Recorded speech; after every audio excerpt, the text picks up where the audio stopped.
Gloire à toi, Seigneur. Gloire à toi, Jésus.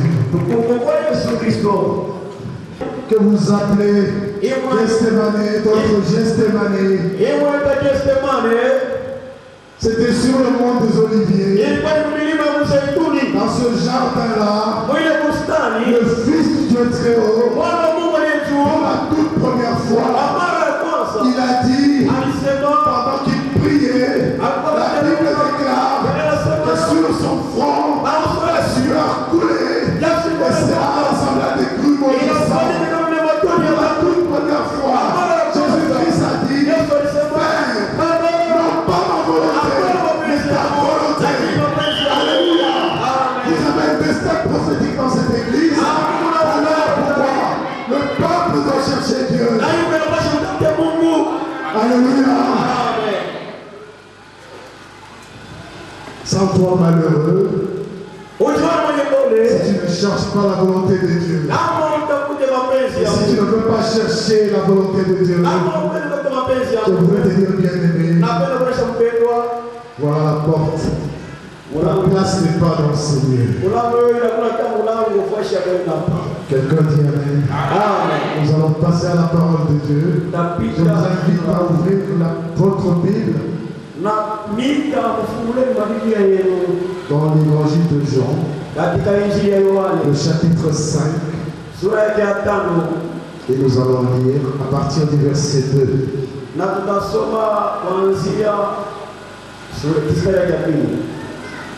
Jean, chapitre 5,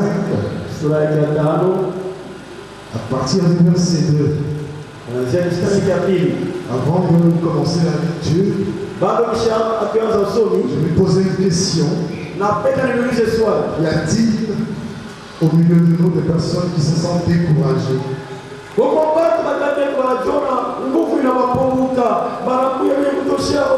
Es-tu découragé?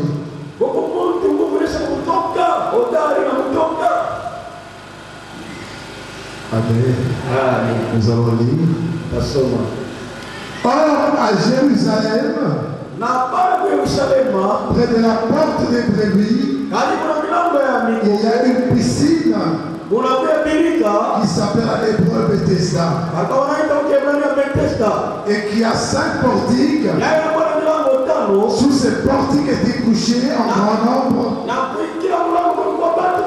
des malades, des aveugles, des boiteux, des paralytiques qui attendaient le mouvement de l'eau,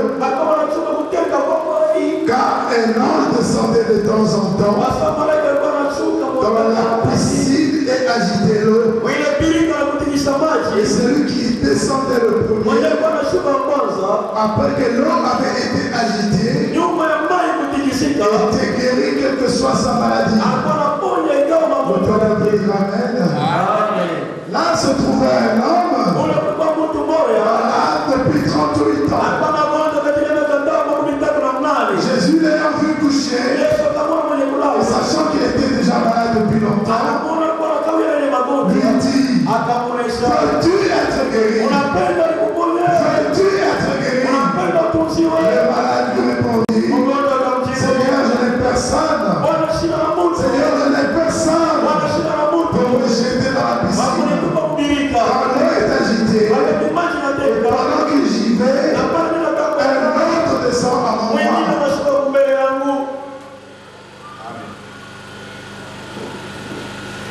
Lève-toi, lui dit Jésus. Prends ton lit et marche.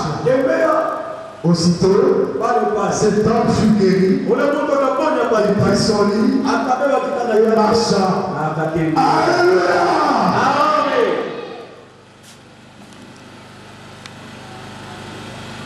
La piscine de Bethesda,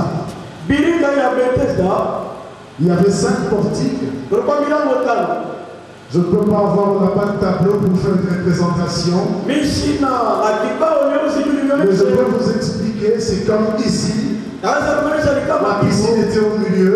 Et tout autour, la piscine, il y avait une sorte de véranda. Et les gens étaient couchés de part et d'autre. attendait le passage de l'ange. Et quand l'ange venait, il descendait. C'était une fois tous les ans. Il venait agiter l'eau. Et ceux qui pouvaient plonger. Mais voilà, il y avait un homme. La Bible dit que celui-là était malade depuis 38 ans. 38 années. Malade. Et il dit qu'il était couché. Et il attendait l'ange qui amenait le miracle. 10 miracles.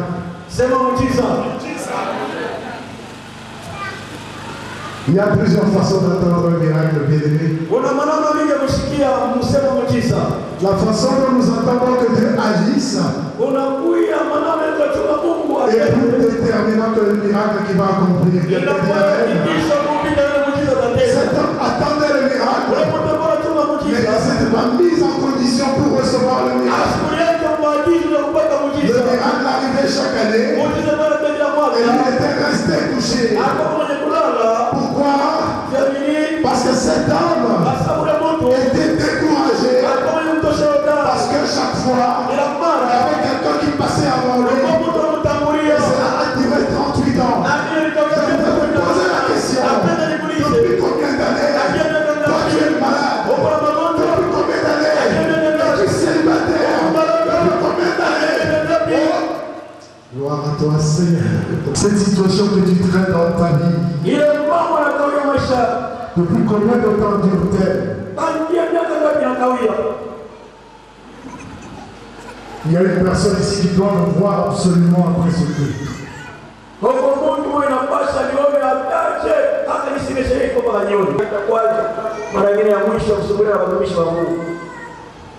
Alléluia. Il y avait cet homme qui était couché et qui attendait depuis 38 ans. Mais parce que Dieu est amour. Dieu est amour. Jésus est venu vers cet homme. Écoutez très bien, bien-aimé. Veux-tu être guéri? Cet homme était malade depuis très longtemps. Quand Jésus nous demanda, veux-tu être guéri? Bien-aimé, Dieu est direct. Écoutez la réponse. Seigneur, je n'ai personne pour me jeter à la piscine. Quand elle est agitée, et pendant que j'y vais, un homme descend en moi. Est-ce qu'il avait répondu à la question? Jésus te demande, veux-tu être guéri? Veux-tu que ta vie change?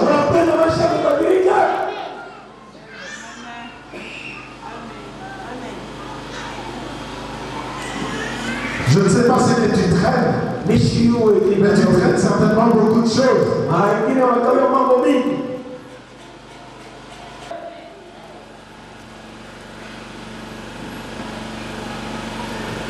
Même si tu as entraîné dans ta vie toutes les souffrances que tu aujourd'hui rencontres, Dieu n'a pas cessé de t'aimer.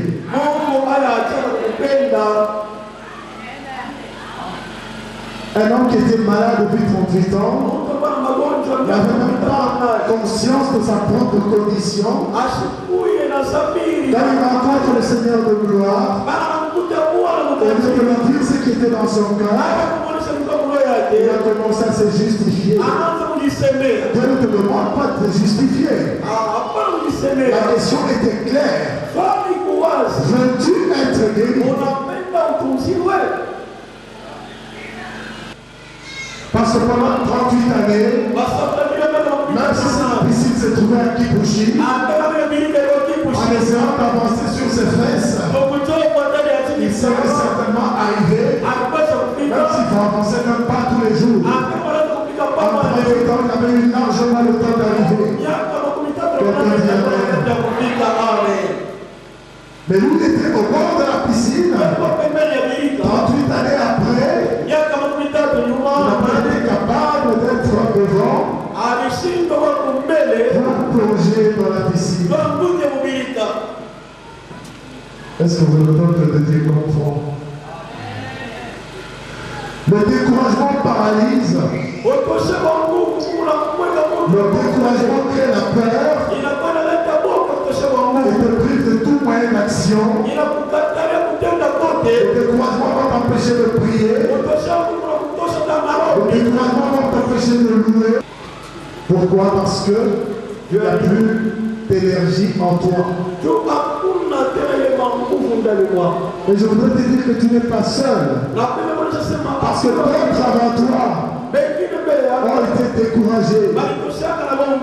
Mais nous allons terminer cette lecture pour que vous compreniez, moi avec vous, que qu'est-ce qui peut bloquer, qu'est-ce qui peut amener au découragement. Bien aimé, la Bible déclare, résister au diable et il fuira loin de vous. Parce que si tu ne résistes pas au diable, il n'y a aucune raison pour qu'il te laisse en paix. Vous savez, quand je passe une semaine sans être attaqué, d'une manière quelconque, je commence à dire, Seigneur, dis-moi où est-ce que ça ne va pas dans ma vie. Parce que c'est anormal. Et le diable ne se manifeste pas. C'est que j'ai ouvert une porte. Ou alors laissé ouvert une fenêtre. Et il est passé. La Bible déclare qu'il rôde comme un lion rugissant, cherchant qui va se laisser dévorer. Ce n'est pas qui il va dévorer, mais qui va se laisser dévorer. C'est ça qui dit la parole de Dieu. Même si elle est interprétée par d'autres différemment, que ce soit en demandant de notre sang. Qui se laissera dévorer? C'est là pour te dire que Satan n'a aucun pouvoir de te dévorer. C'est toi qui te laisses dévorer. Alléluia.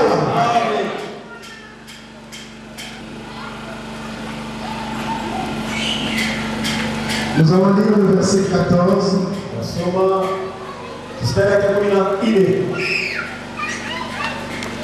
Après, nous avons lu que cet homme s'était levé. Jésus lui avait dit, lève-toi et marche. Il avait porté son lit et s'est mis à marcher. Le verset 14 dit, depuis Jésus le trouva dans le temple et lui dit, voici, tu as été guéri. Voici, tu as été guéri. Ne pêche plus. Ne pêche plus. De peur qu'il ne t'arrive quelque chose de pire. Alléluia. Es-tu rassuré maintenant? Es-tu rassuré? Cet homme peut être n'importe qui d'entre nous. Et sa maladie peut ressembler à n'importe quoi que tu aurais pu faire ou que tu as encore dans ta vie.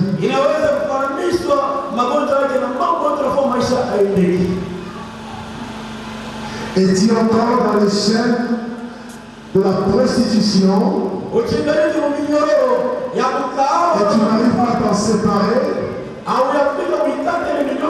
Bien aimé, les prostituées, ce n'est pas seulement ceux qui se tiennent dans les rues. Il y a des prostituées dans leurs pensées. Vous savez, je disais toujours, je dis que si Dieu pouvait permettre à ce que dans les repentances, on puisse projeter les pensées des gens sur l'écran, il n'y aurait plus une seule personne dans les églises. Pourquoi? Parce qu'il y a des pécheurs passifs. Il peut passer toute sa journée à consommé le mal dans sa pensée. Et il s'est dit dans son cœur qu'il ne va pas pécher du tout. Alléluia. Il y a des pédophiles. Il y a des assassins, des meurtriers par la pensée. Parce que dans leur pensée, celui-là il m'avait fait du mal. Et les pensées qui se sont dans son cœur sont des pensées meurtrières. Devant Dieu, tu n'as aucun problème. C'est de la séduction. Il y en a qui passent des journées entières devant la télévision. Et il était tout le temps en train de zapper, comme on dit. Un jour, son épouse, la sœur dit, mes frères, pourquoi tu peux passer ton temps comme ça? Non, il dit, non, ma sœur, je cherche des sujets de prière. Alléluia. Pour aller investir dans un système qui va promouvoir le royaume de Satan. Est-ce que quelqu'un peut me dire amen? Amen.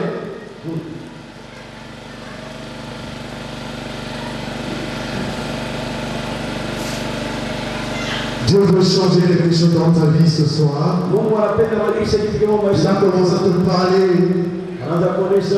des objectifs que tu dois définir pour ta vie. Il t'a parlé de ce que tu dois faire pour chercher et trouver sa volonté. Ce sont tous des messages qui sont des longs enseignements. Nous voulons être synthétiques dans le cadre de ce séminaire. Par la grâce de Dieu, je vous promets que je reviendrai. Nous allons poursuivre ce que nous avons commencé. Ce n'est pas moi, mais c'est un commandement du Seigneur. Je suis obligé d'obéir. Nous allons poursuivre dans une deuxième lecture. Et nous allons voir encore une fois c'est que le découragement qui est une arme redoutable de Satan. Parce que quand il a tout essayé et qu'il n'arrive pas à t'atteindre, il va essayer de t'entraîner dans toutes sortes de dérives morales. Et quand il ne réussit pas, il va essayer d'attaquer ton corps. Et quand il échoue, il va faire en sorte qu'il va t'entraîner dans le découragement. Il va aller toucher ce domaine auquel tu penses que jamais quelqu'un ou qui que ce soit aurait pu toucher. Il va toucher un domaine de ta vie. Et il va projeter en toi le doute. De manière à ce que tu pourras dire, où est Dieu?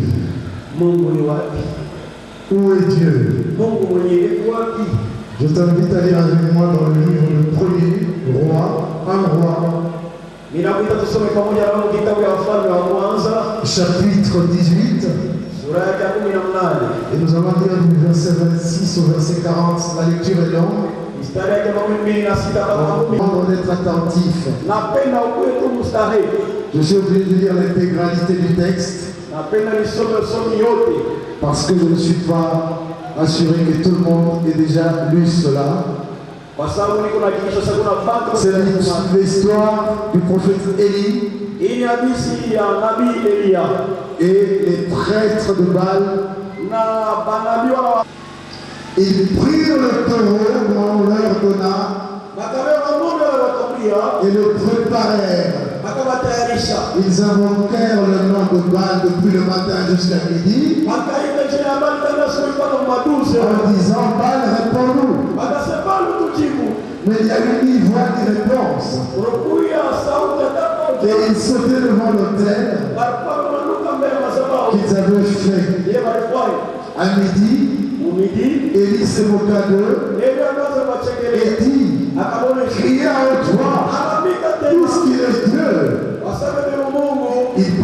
quelque chose, où il est occupé, où il est en voyage, peut-être qu'il dort, et il se réveillera, et il criera au toit, et ses filles seront leur coutume, des incisions avec des épées, et des lances jusqu'à ce que le sang coule sur eux.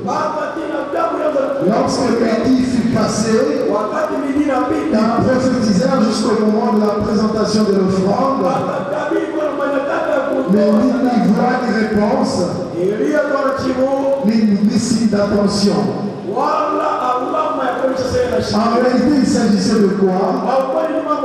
C'était une confrontation entre Élie, prophète et serviteur de Dieu, et les prêtres de Baal. Baal était un dieu païen.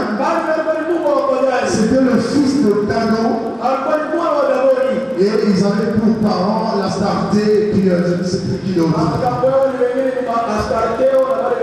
Et c'était sous le règne d'Akab, qui était roi en Israël.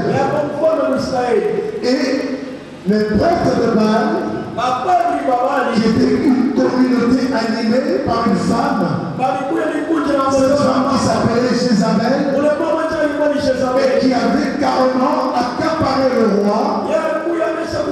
Elle avait complètement submergé l'autorité du roi. En réalité, c'est elle, qui dirigeait le pays. Ça se passe encore aujourd'hui dans nos églises. Les femmes qui ont assujetti le serviteur de Dieu et qui les ont mis carrément sur leur talent parce que certaines ont des moyens, certaines se sentent, ils ont une certaine influence et contre l'Église. J'ai vu un homme de Dieu se mettre à genoux pour demander pardon devant toute l'assemblée de Dieu à une femme soi-disant prophétesse dans l'Église. C'est un scandale. Je ne dis pas qu'il ne peut pas y avoir de prophétesse. Et la Bible nous dit que le prophète, l'esprit qui est en lui, est également soumis au prophète. Alléluia. Si tu es prophète et tu ne peux pas respecter l'autorité que Dieu a mandatée, tu es le prophète de Satan. Laisse-moi te le dire avec sincérité. Le jour où vous allez dans votre église, quelle que soit la prophétie, la Bible déclare que nous devons éprouver la prophétie. Alors, la prophétie qui vient soumettre l'autorité que Dieu a placée ne peut pas venir de Dieu. Alléluia. Amen. Alors, dans cette confrontation, nous revenons à notre lecture. Élie confronté à ses prêtres, il a dit, mais voilà, vous dites que votre Dieu est Dieu. Moi, je dis que mon Dieu est Dieu. Que nous, de vous et de moi, nous allons voir qui est le serviteur du vrai Dieu. Voilà pourquoi ils se sont retrouvés mon Carmel. Et ils devaient faire l'offrande telle que nous venons de lire. Nous allons poursuivre la lecture. Et il dit alors à tout le peuple, approchez-vous de moi. Tout le peuple s'approcha de lui. Et il rétablit l'autel de l'Éternel qui avait été renversé. Écoutez très bien. Et il rétablit d'abord l'autel qui avait été renversé. Il prit 12 pierres. D'après le nombre de tribus de fils de Jacob, auquel l'Éternel avait dit, Israël sera son nom, Israël sera ton nom, et il bâtit avec ses pierres un autel au nom de l'Éternel. Il fit autour de l'autel un fossé de la capacité de 2 mesures de semence. Il arrangea le bois, pas le taureau, par l'onction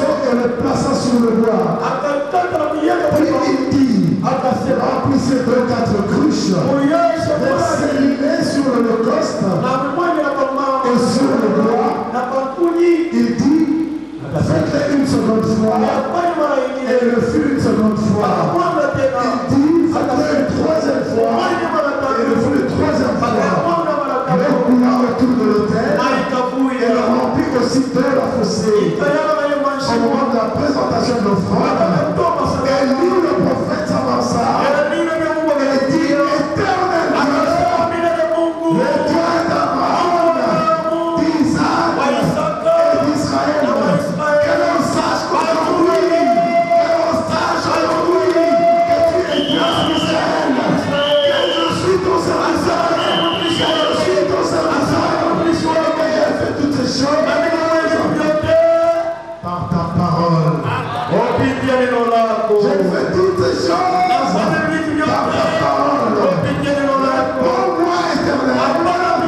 Réponds-moi, Éternel, afin que ce peuple reconnaisse que c'est toi, Éternel, qui es Dieu. Afin que ce peuple reconnaisse que c'est toi, Éternel, qui es Dieu. Et que c'est toi qui ramène leur cœur. Et le feu de l'Éternel tomba. Et le feu de l'Éternel tomba. Et consuma l'holocauste. Il consuma le bois. Il consuma les pierres. Et la terre. Et il absorba l'eau qui était dans le fossé. Quand tout le peuple vit cela, il tombait sur leur visage.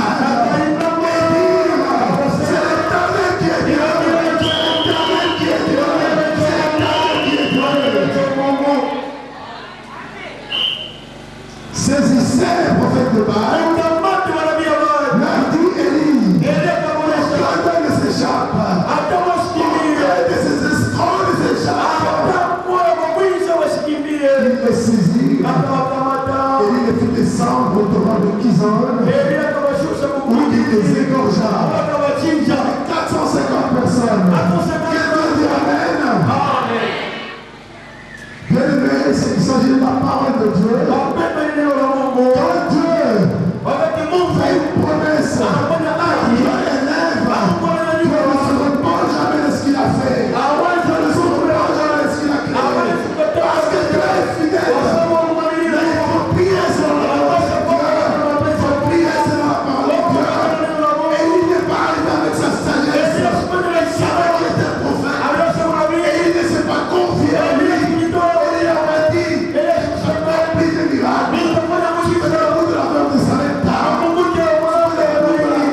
De la fiole d'huile,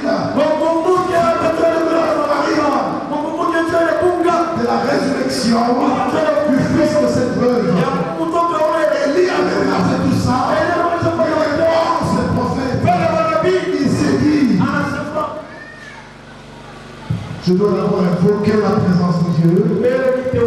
Il a rebâti l'autel qui avait été renversé. 12 pierres représentaient les 12 tribus d'Israël. Parce que Dieu doit se reconnaître dans ce que tu fais. Dieu doit se reconnaître dans ce que tu fais. Dieu doit se reconnaître dans ce que tu fais.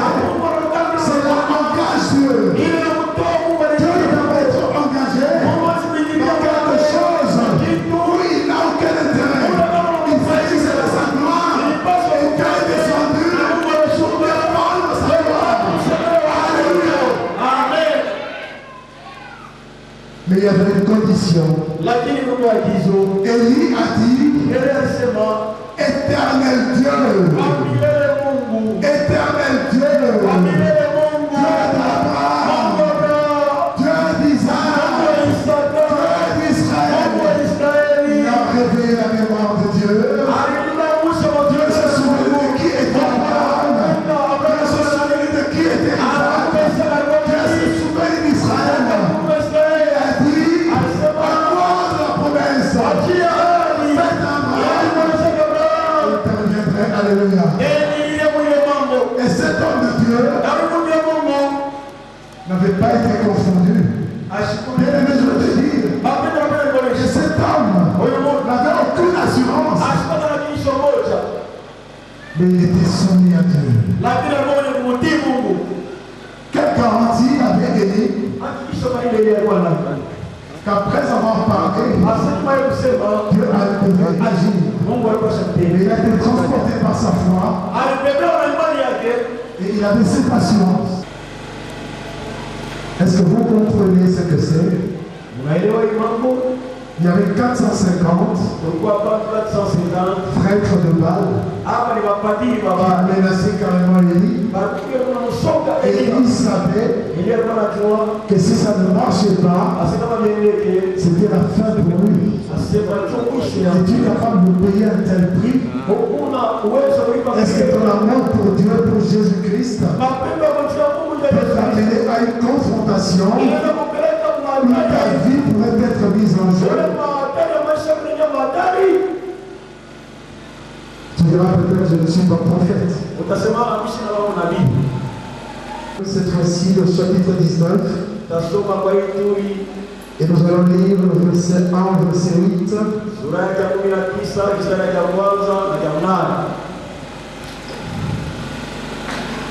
Nous lisons la parole de Dieu. Akab rapporta à Jézabel tout ce qu'avait fait Élie et comment il avait tué par l'épée tous les prophètes. Jézabel envoya un messager à Élie pour lui dire que les dieux me traitent en toute la rigueur. Non.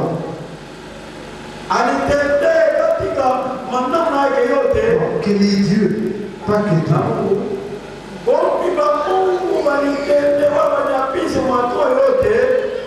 Que les dieux me traitent dans toute leur rigueur.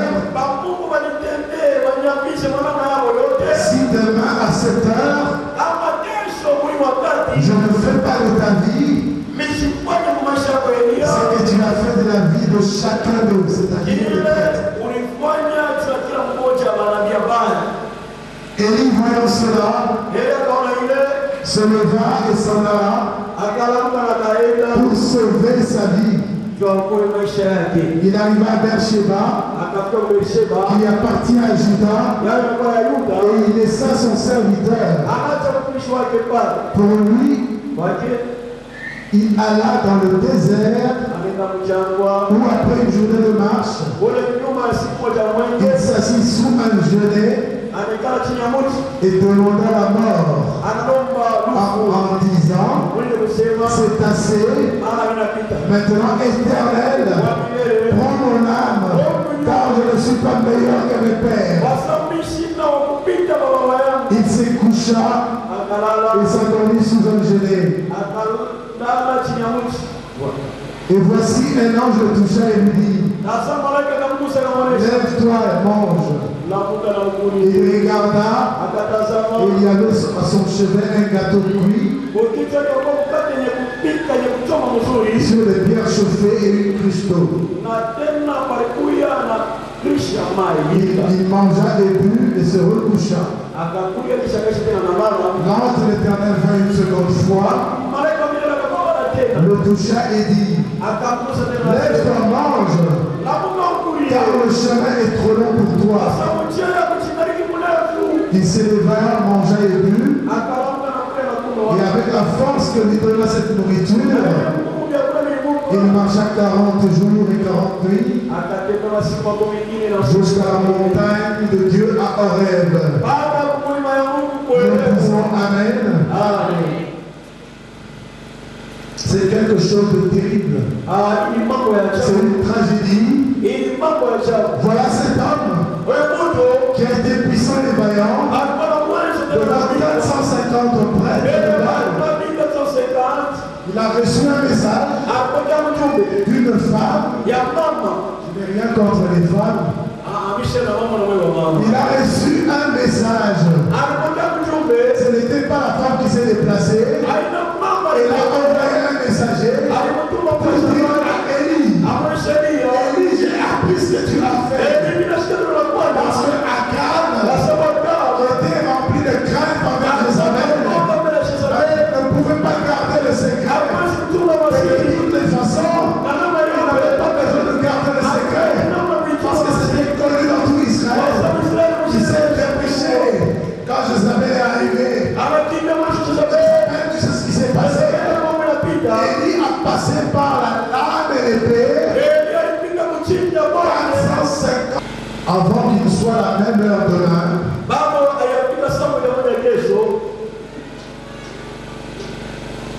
connaîtras le même sort que les 450. La parole d'une femme adressée par un messager a fait fuir un serviteur de Dieu. Bien aimé, chaque fois que tu vas commencer à regarder ta condition,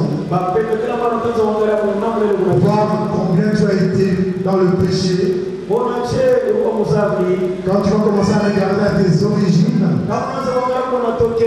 de la famille d'ailleurs que je suis venu, le grand-père de mon père était sorcier. Oh, moi je suis né d'un père naturel. Mes parents n'étaient vraiment pas mariés. De toutes les façons, ce que je rencontre aujourd'hui, peut-être que la conséquence de cela. C'est là peut-être vrai. Mais ce n'est pas ça qui te disqualifie devant Dieu. Est-ce que quelqu'un dit Amen? Ceci est même très vrai. Ta maman était prostituée. Ton père était alcoolique. Toi-même tu es toxicomane. Mais cela ne te prive pas de la faveur de Dieu. C'est ce que nous sommes en train de dire ce soir. C'est comme cet homme qui était malade pendant 38 années, qui avait un péché caché quelque part, et qui a alourdi, et l'a empêché d'aller vers le lieu où il avait la guérison. Et je voudrais te dire ce soir, quelle que soit la chose qui se dresse en obstacle, en barrière, t'empêchant de vivre la plénitude de la vie de Christ, je vais encore donner cela ce soir. Le découragement dans ta marche avec Dieu fera en sorte que tu laisses tomber. Nous venons de lire. Cet homme était puissant en parole et en œuvre. Il était prophète en Israël. Et lui était l'un des plus grands prophètes de Dieu. Mais une seule parole, son frère l'avait mise en fuite. Pourquoi? Parce que quand il a commencé à regarder à lui, le diable l'a amené à regarder à ce qu'il était, à voir sa faiblesse, sa vulnérabilité. Et chaque jour il disait, mais toi qui es-tu? Tu es sûr que demain tu vas vivre? Est-ce que tu te souviens d'Isabelle? Je sais combien elle est puissante. Attends, tu vas voir. S'il n'a pas déjà commencé, si le diable n'a pas déjà commencé,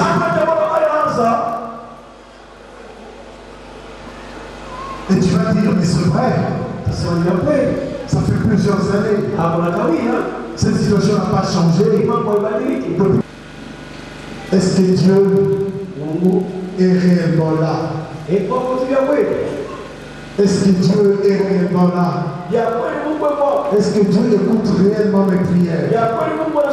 Mais le but de ces séminaires, c'était justement pour t'amener à changer, à renouveler ta foi de penser, ta façon de voir les choses, d'avoir une nouvelle vision pour ta vie, pour ton avenir. Parce que Dieu te promet l'avenir. Si tu n'as pas d'avenir, ce n'est pas Dieu le problème. Tu as peut-être utilisé une mauvaise voie, mais ce n'est pas la fin. Nous allons le voir pour la fin de ce séminaire, parce que je considère que tout échec, c'est quelque chose qui doit avoir une durée dans le temps. Quelqu'un dit Amen. Si tu as compris ce que je veux dire, alors si tu es demeuré dans l'échec jusqu'à présent, chez toi ça dure peut-être 15 ans. Cet homme c'était depuis 38 ans. Il a vécu l'échec parce qu'il y avait un péché en lui, peut-être à plusieurs. qui n'avait pas confessé, qui n'avait pas abandonné dans son cœur, il ne s'était pas séparé, et cela l'a bloqué. Le diable est malin, il utilisera toujours plusieurs facettes de ta personnalité pour pouvoir te garder sous son joug et son contrôle. Et ce soir, je voudrais insister pour les décourager. À l'école, ça n'avance pas. Tu n'as pas de bons résultats. Et tu te dis,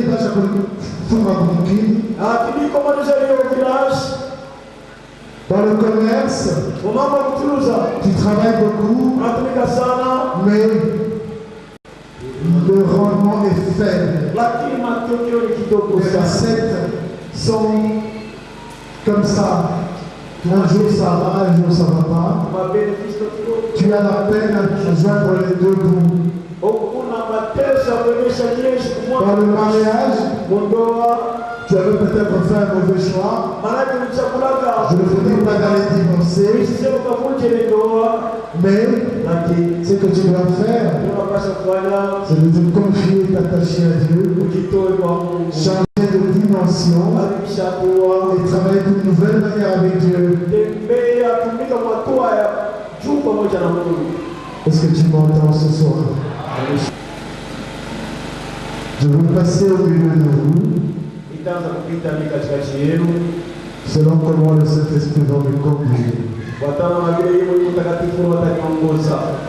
Mais je voudrais te dire que dimanche, ce séminaire va se terminer. Si tu n'avais pas disposé ton cœur, si tu n'es pas ouvert à Dieu,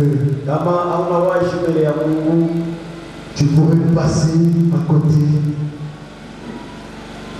du plan merveilleux qu'il a pour ta vie.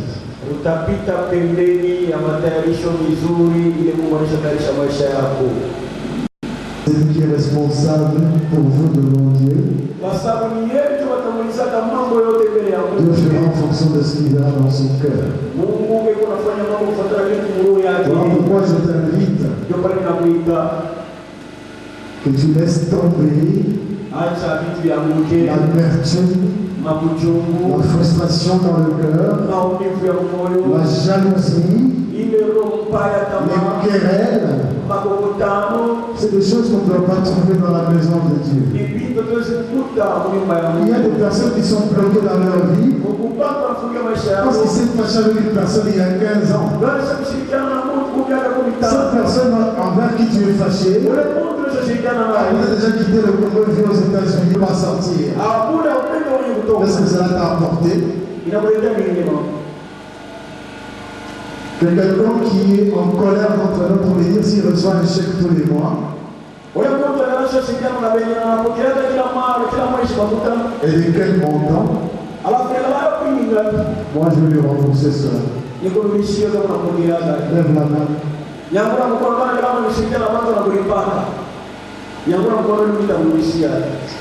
Alors pourquoi tu gardes ça?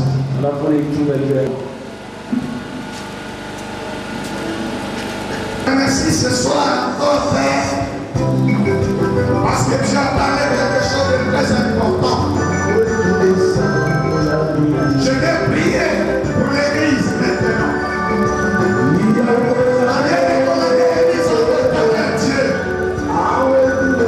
Au nom de Jésus-Christ, arrivez les situations, arrivez pour les problèmes qui se présentent. Je veux ce soir.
malade nangaye.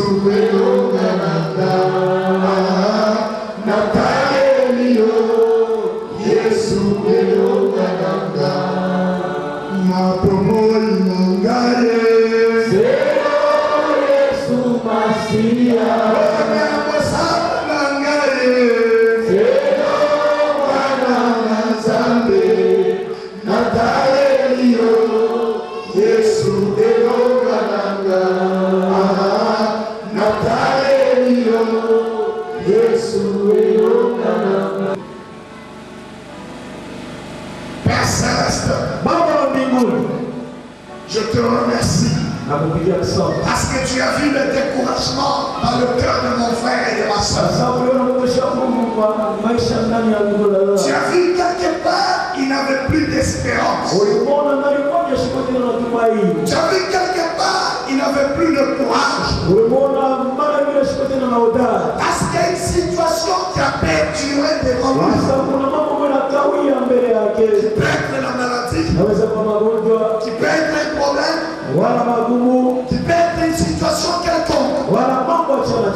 Mais après la parole de ce soir, nous nous sentons fortifiés. Nous nous sentons encouragés. Voilà pourquoi je viens encourager mon frère et soutenir ma soeur pour toutes les situations qui l'ont découragé.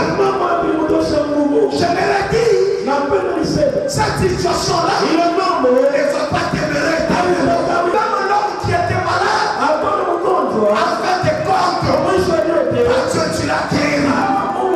Voilà pourquoi ce soir, je m'en vais mettre la foi au nom de Jésus. Voici ma prière pour toi. Toute situation qui résistait devant ta face. Alors que tu as dit Amen à la parole de Dieu. Toute miraille érigée. Je fais couler cela par le nom de Jésus. Toute maladie, je proclame toute science occulte par le pouvoir du nom de Jésus. Je fais couler et je proclame la victoire, la réussite, l'excellence, le progrès, la vie, la guérison. Ça bénit dans ton terrain, ça bénit dans ta santé, ça bénit dans ta famille, ça bénit dans ton mariage.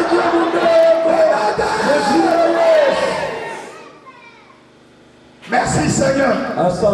Au nom de Jésus-Christ, nous acclamons le roi des rois, Seigneur le Seigneur. Amen. Que Dieu vous bénisse abondamment. Nous sommes à la fin. Nous mettons